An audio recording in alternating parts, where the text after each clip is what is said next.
ঘূর্ণিঝড় রিমালের প্রভাবে উপকূলীয় এলাকার সবশেষ পরিস্থিতি কিছুক্ষণ আগে জানিয়েছেন আমাদের খুলনার সহকর্মী আতিয়ার পারভেজ। তিনি আছেন কয়রা উপজেলায়।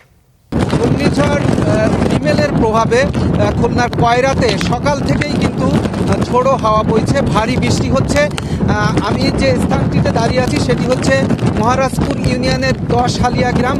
দেখতে পাচ্ছেন এখানকার যে ঘরবাড়ি সেটি কিন্তু এখানের যে কপোতাক্ষ নদ, সেই কপোতাক্ষ নদের যে পাড় সেটি ভেঙে যাওয়ার কারণেই, অর্থাৎ বেড়িবাঁধ ভেঙে যাওয়ার কারণেই গ্রামটি কিন্তু প্লাবিত হয়েছে। এখানকার 10টি পরিবার এখনো পানিবন্দী রয়েছে।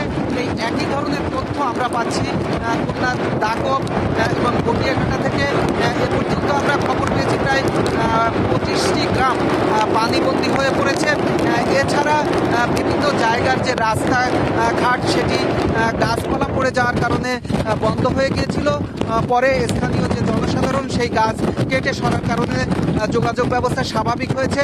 তবে এখনো পর্যন্ত বিদ্যুৎ বিচ্ছিন্ন রয়েছে এবং মোবাইলগুলোতে যে ইন্টারনেট সেবা সেটি কিন্তু এখনো পর্যন্ত সচল হয়নি।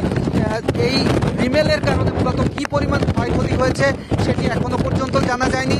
হয়তো বিকেল নাগাদ সব তথ্য জানা যাবে।